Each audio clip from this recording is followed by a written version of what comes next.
Salut tout le monde, j'espère que vous allez bien.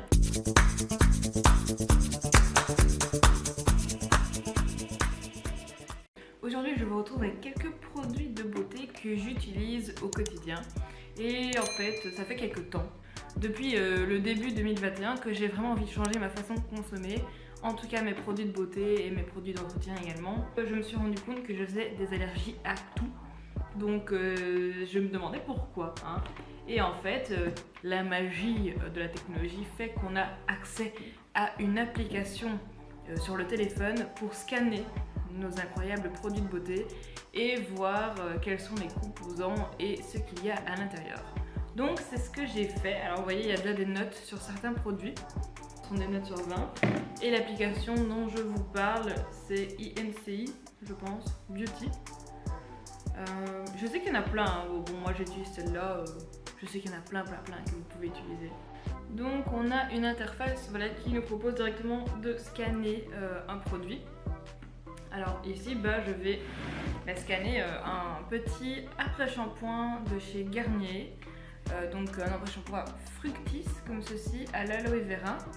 Alors qui se veut beaucoup de choses, donc c'est hydratant, alors c'est vegan. C'est fait avec un emballage recyclable. Il n'y a pas de silicone pour un toucher naturel. Et enfin, il y a plein de choses. On nous dit plein de choses, on nous promet plein de choses. Voilà, 98% d'origine naturelle, etc., etc.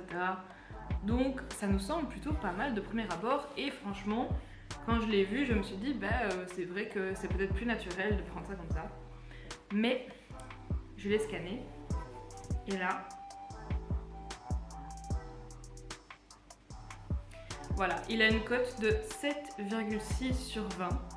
Donc quand je regarde un peu la fiche, donc ici, qu'est-ce qu'on nous dit? Il y a quand même un produit controversé à risque. Donc c'est du salicylique acide, donc un perturbateur endocrinien suspecté, réglementé avec un conservateur. Il sera évalué en 2021 par l'Europe afin de juger ses effets possibles sur notre système endocrinien. Donc il n'a même pas encore été évalué. Donc déjà premièrement, quand tu as un produit en rouge dans ton produit, c'est déjà que c'est pas que du bon, quoi. Alors maintenant attention, je ne suis pas la grande chimiste, enfin je veux dire, voilà, je ne m'y connais pas à 100%. Mais je dois dire que quand on voit ce genre de produit dedans, on se rend mieux compte de ce que c'est, quoi. Et on peut aussi se rendre compte que mes allergies et toutes, parfois j'ai de l'urticaire, tout ça, ça peut venir de mes produits de beauté. Et sincèrement, ça vient de mes produits de beauté. Je vous épargne la description, vous pouvez lire vous-même, stéaramidopropyl, etc., etc. C'est un tensioactif utilisé comme substitut de silicone dans les produits de soins capillaires. Étant donné son procédé de fabrication peu écologique, l'ingrédient n'est pas autorisé en bio en France, mais en Allemagne oui. Donc vous voyez, il y a aussi une différence au niveau de l'acceptation des produits par les pays. Donc je trouve ça assez étonnant. Ici on est en Belgique, je ne sais pas ce que ça donne à ce niveau-là. Quand on voit ici quand même l'emballage, ça donne envie de l'acheter. On se dit ouais, c'est naturel, 98% d'ingrédients naturels, c'est ce qu'on voit directement. Depuis 1989, Garnier est engagé dans un monde sans tester sur les animaux. C'est ce qu'il est mis là, c'est vegan, etc. Donc c'est vrai que ça donne envie de l'acheter. Et c'était la raison pour laquelle j'ai acheté. Mais quand je vois les composés, clairement ça fait peur, quoi, tu vois. Et ici dans l'après-shampoing Garnier, il y a quand même 10 produits bien et 7 satisfaisants. Donc c'est vrai que quand je regarde un petit peu ce qu'il y a, au final c'est pas trop décevant pour le reste. Il y a de l'eau évidemment, des huiles végétales, enfin voilà, de l'huile de coco, peu importe. Et donc c'est vrai que s'il n'y avait pas ces fameux composés en rouge et en orange c'est quand même pas top. Alors par rapport à ça, donc je me suis acheté une huile pour les cheveux. Donc voici de chez Urtekram Nordic Beauty, ok. Certifié 100% naturel, d'origine naturelle, à l'huile, donc c'est de l'huile de coco, tout simplement. Et donc c'est présenté comme ceci. Voilà, packaging super simple. Et je vais le scanner. Donc je l'ai acheté, celui-ci, dans un magasin bio. Voilà. Et là, franchement, il n'y a rien à dire. Il a une cote de 19 sur 20. Pour avoir déjà des produits du quotidien avec un plus que, on va dire 15 sur 20, c'est déjà compliqué. Mais alors là, 19 sur 20, c'est extrêmement bien. Donc évidemment ici, on n'a que des huiles végétales, évidemment de la vitamine E ou des choses qu'il faut dans un produit pour que ça ait peut-être la consistance ou voilà. Mais voilà, regardez ce qu'on a en jaune. Donc on a 3 produits en jaune. Il y a des allergènes en fait, c'est ça, les parfums. Et voilà ici limonène qui est un allergène réglementé, ou linalol, donc qui est un allergène également. Donc c'est pour ça que c'est en jaune, parce qu'il y a des risques d'allergie en fait. Alors pour vous dire, avec ce produit là que je mets une fois de temps en temps, peut-être toutes les 2 semaines, sur la pointe de mes cheveux, je n'ai aucun problème d'allergie, rien ne me gratte, donc c'est vraiment génial.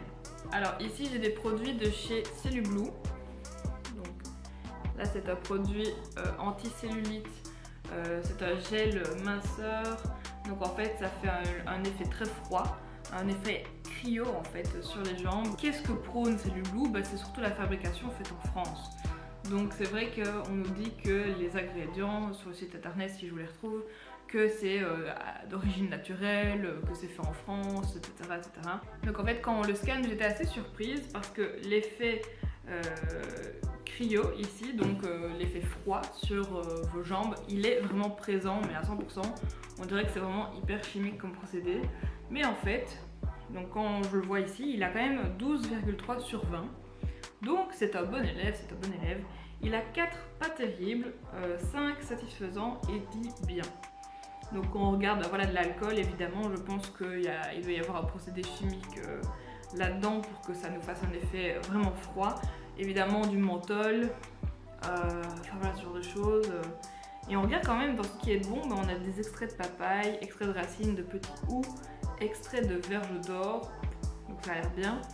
Et dans ce qui est,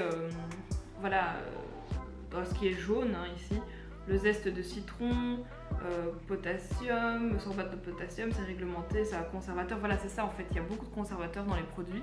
Et évidemment, plus on a de conservateurs, plus la cote descend, parce que les conservateurs généralement c'est pas très bon.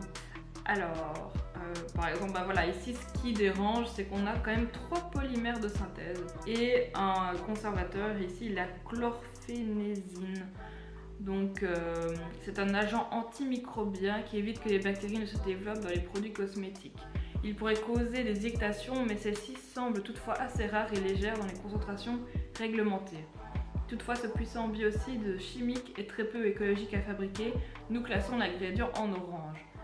Ah ouais, donc là, c'est aussi une question écologique de fabrication de produits.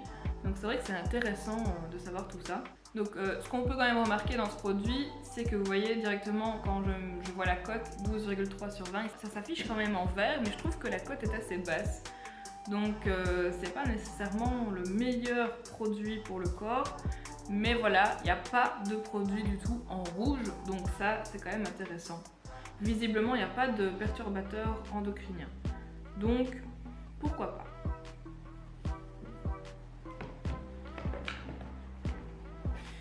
Ensuite, j'ai été un petit peu là, je sais pas du tout sa cote, donc j'ai un produit de chez Nivea, un démaquillant en fait, qui se veut 90% d'origine naturelle et 1% d'ingrédients ajoutés, hypoallergénique, un démaquillant comme on en veut. Pourquoi je l'ai acheté? Parce que je cherchais justement des produits un peu mieux que les produits que j'ai actuellement dans mon armoire dans la salle de bain, et que ça prône quelque chose de bio, ça doit certainement être mieux que d'autres produits, et je vais le scanner pour savoir. Alors c'est déjà bien, il a une cote de 14 sur 20, donc on est quand même assez satisfait.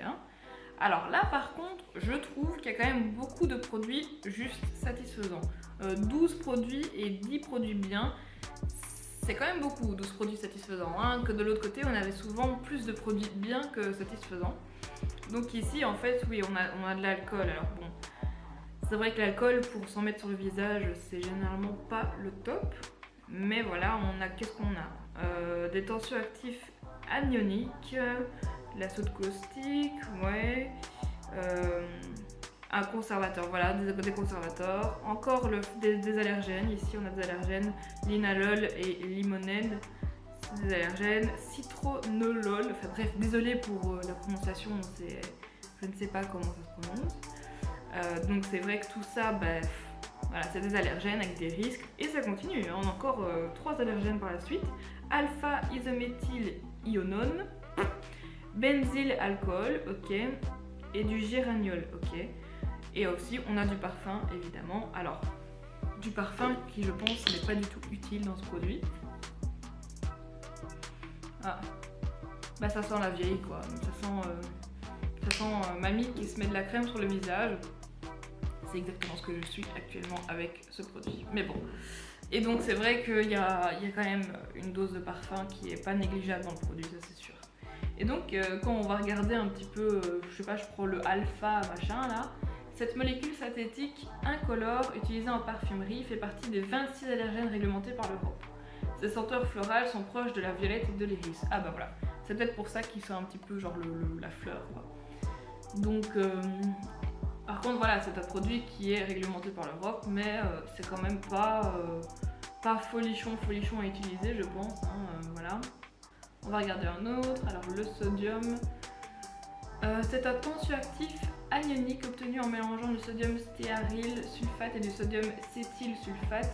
Même s'il est autorisé en bio, tout comme dérivé sulfaté, il est potentiellement irritant et peu écologique. Donc c'est vrai que ça c'est fou quand même. Donc même s'il est utilisé dans les produits bio, il est peu écologique. Ça c'est quand même incroyable. Donc on en apprend pas mal quand même avec ces produits, hein. Donc c'est vrai que quand je vois ça, je suis pas super contente d'avoir acheté ce produit. Alors après, c'était vraiment en remplacement parce que j'ai fait une petite commande sur un site qui est vegan, bio, etc. Et j'attends de l'avoir avec une huile démaquillante que j'attends. Et c'est vrai que ça, ce genre de produit, ce sera plus dans mon armoire bientôt. De toute façon, je vais tous les utiliser jusqu'au bout parce que je vais pas jeter des produits. Mais ça, je ne veux plus en acheter de toute façon. Nivea, Garnier, tout ça, les grosses marques, ça ne m'intéresse plus.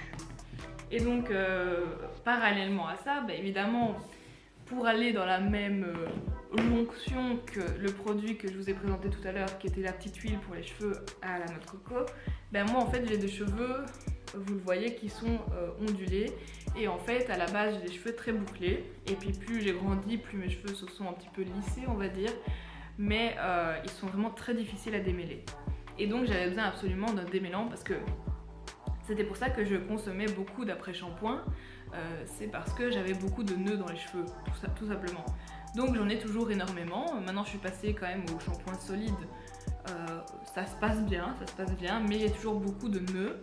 Et donc c'est vrai qu'avoir un petit démêlant avec moi, c'était quand même sympathique. Donc j'ai pris la même marque, hein, Urtecram, toujours dit de la même façon dégueulasse, à la noix de coco, hein, 90% de produits naturels. Et quand je vais le scanner, évidemment il est vegan, hein, comme l'autre, il est vegan et tout ça, hein, voilà. Et il a une très bonne cote de 16,8 sur 20. Et là, qu'est-ce que je vois quand même dans ce produit? Il y a quand même un ingrédient qui est pas terrible. Donc c'est quand même assez surprenant. Donc c'est du distérolithéli. Bon bref, vous savez lire, vous lisez mieux que moi. Donc de l'ammonium caténaire. Ok. Donc qu'est-ce que c'est? C'est un antistatique, ok. Laisse les cheveux faciles à coiffer, souple, doux et brillant. Écoutez, je pense que ça doit être un produit qui est important dans tout ce qui est démêlant, etc. Parce que sinon, c'est vrai que si on met des produits de base, je pense que vos cheveux ne se démêlent pas. Donc c'est peut-être pour ça qu'il y a un produit en orange ici dans la fiche. Et sinon, on a de l'eau, l'extrait de noix de coco, glycérine, etc. Alors il y a un parfum naturel, ok. Alors, est-ce que ça sent beaucoup? Je ne sais pas. Ça sent quelque chose, mais je sais même pas dire quoi. J'avais pas l'impression que ça sent vraiment la noix de coco. Ça sent... L'autre évidemment c'est vraiment de l'huile de coco, donc ça sent à 100% la noix de coco. Mais là je sais pas, un petit mélange peut-être de coco et d'autres choses, je sais pas trop. Donc on a des huiles essentielles, etc. Et du limonène, toujours, hein, qui est un allergène. Mais à part ça, il y a très peu d'ingrédients déjà. En tout, on a On en a 12 en tout, donc ça c'est très bien. Et ça a l'air d'être un bon produit donc. Donc franchement, je suis assez satisfaite de mon achat. Et alors, des produits que j'utilise au quotidien, c'est des déodorants. Alors ici c'est chez Nivea. Pourquoi Nivea, me diriez-vous? Mais parce que je fais partie de ces personnes qui profitaient un peu, vous savez, des cashbacks. Donc c'est vrai qu'il y a beaucoup de produits chez Kruivat qui sont 100% remboursés, donc vous allez les acheter en magasin, donc vous les payez, peut-être que ça c'est 4 € j'imagine, donc je paye 4 €. Et en fait, je n'ai qu'à envoyer un bon de retour par la poste qui va me coûter le coût du timbre, donc c'est-à-dire 90 cents on va dire. Et au final, j'aurais payé 90 cents mon déodorant parce qu'on va me le rembourser. Donc c'est vrai que je fais partie de ces personnes qui faisaient quand même attention à leur portefeuille, donc c'était la raison pour laquelle j'achetais ça. Et au final, voilà, c'était pour avoir le fameux remboursement. Donc la marque n'est pas mon choix principal, c'est vraiment une question d'argent. On soit honnête ensemble, c'est pour le fric. Alors je scanne cette horreur. Alors là c'est une catastrophe nationale. Il a 0,6 sur 20, je suis même choquée. Choquée, 0,6 sur 20 les gars. Donc il a quand même un produit controversé, 5 produits pas terribles. Il a que 2 produits bien, je suis choquée. Et 4 produits satisfaisants. Mais alors là je suis choquée. Alors évidemment, un perturbateur endocrinien, l'aluminium, ça c'est un truc de fou comme il y en a dans tous les... Ah bah oui.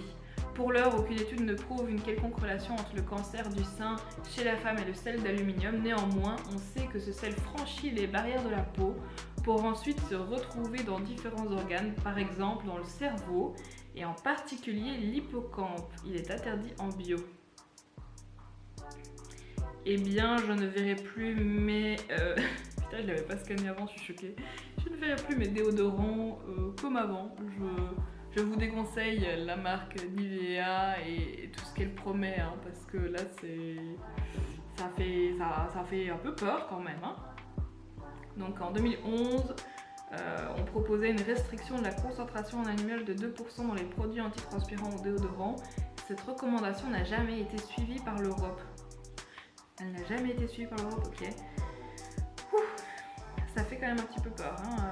Alors, en plus, on ne recommandait de ne pas utiliser d'antitranspirants contenant de l'aluminium sur une peau lésée, fraîchement épilée ou rasée. Pour tout vous dire, je viens de me raser aujourd'hui, je me suis mis le déodorant. En fait, comme tous les jours, je fais jamais attention à ça, quoi. C'est un truc de fou. Donc, peut-être que... voilà. Je sais même pas quoi dire parce que je suis choquée, c'est de la merde. C'est de la merde, c'est tout ce que je peux dire, c'est un produit de merde, voilà. Composé éthioxydé, qu'est-ce que c'est que ça? AliExpress qui m'embête pendant que je fais quelque chose. Donc, sans surprise, des produits qui sont pas fous, polymères de synthèse, il y a de l'alcool évidemment aussi. Franchement les gars, je sais même pas quoi dire parce que franchement 0,6 sur 20, faut quand même le faire je crois pour avoir une si mauvaise note. Donc là aussi j'attends des produits du même site internet, je vous en parlerai, je vous ferai une vidéo dessus, avec des déodorants en stick, les déodorants bio, des déodorants écolo, des déodorants vegan, c'est super important, maintenant c'est dans mes valeurs prioritaires vraiment pour mes produits cosmétiques. Donc voilà, je suis assez choquée. Bon, on a également, ça c'est un truc que j'utilise depuis super longtemps parce que je pense qu'une bouteille d'eau micellaire avec moi ça fait 2 ans, c'est un truc de fou. Genre franchement je l'utilise assez peu. Et donc ici j'ai une eau micellaire de chez Diadermine pour peau sèche et sensible. Parce que toi-même tu sais, avoir un truc qui t'assèche encore plus la peau quand t'as la peau sèche c'est mortel. Donc ça ressemble vraiment à ça. Alors il promet rien du tout, hein. Je pense que... Voilà, ici on voit quand même que c'est une formule crémeuse à l'huile d'amande, extraite de fleurs de cerisier.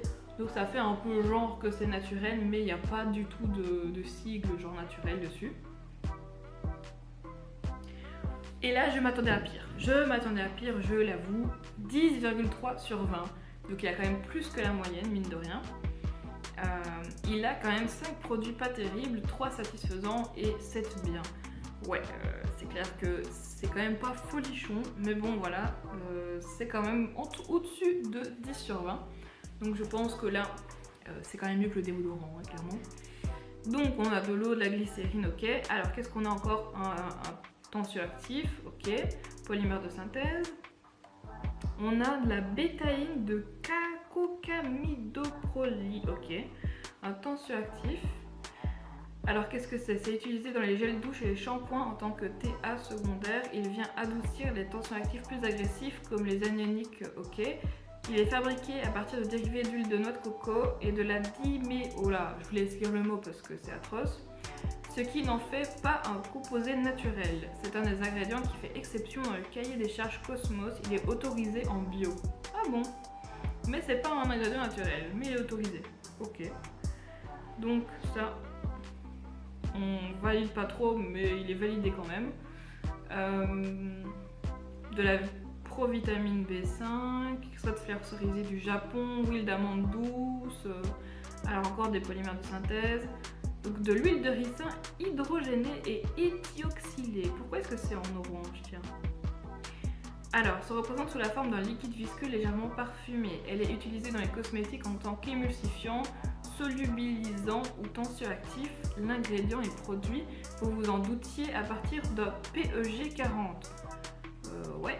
Et d'huile de ricin naturelle. Les études montrent que cet ingrédient ne pose pas de réels problèmes en soi. C'est surtout les procédés de fabrication par l'éthioxylation qui conduisent à d'éventuelles impuretés problématiques pour la santé humaine qui sont montrées du doigt. Ah bon? Bah parce que j'ai vu huile de ricin et je me suis demandé pourquoi. Ben voilà, écoutez, on en apprend beaucoup grâce à cette application. Et un colorant rouge, bah ouais, c'est un colorant, c'est un peu comme les... C'est des E quelque chose comme les conservateurs, hein, voilà. Bah oui, c'est vrai que c'est rose. Donc c'est pour ça certainement. Voilà. Bon, bah écoutez, sans trop de surprise, c'est décevant, mais ça va. Il y a plus décevant, genre le déodorant, ça fait plus décevant. Et je voulais encore regarder ce magnifique, cette crème hydratante que je mets tous les jours. C'est La Roche-Posay, qui est un soin hydratant, comblant 24 heures, etc. à l'acide hyaluronique, avec de l'eau thermale de La Roche-Posay. Et je sais pas pourquoi, mais La Roche-Posay est super bien connue, super bien vue. Donc j'utilise cette crème hydratante que je vais chercher parce qu'ici il n'y a pas de code barre. Je pense que le code barre il était sur l'emballage à carton, mais je ne l'ai plus depuis le temps. Donc parce que je sais pas si vous pourrez voir, mais j'ai vachement utilisé la crème, hein. C'est transparent. Alors, La Roche-Posay. Alors bon, la note est de 8,7 sur 20 et c'est ce que j'applique tous les jours sur mon visage depuis des mois. Je pense que ça fait bien des mois que je l'applique, donc voilà. Avec quand même 7 ingrédients pas terribles, 4 satisfaisants et 17 bien. Il y a beaucoup d'ingrédients, 17 bien, c'est énorme. Donc, il y a quand même des polymères de synthèse, du silicone, de l'huile de paraffine, etc. Il y a de l'alcool dedans, il y a plein de trucs, il y a de l'urée, il y a composé polymère de synthèse encore.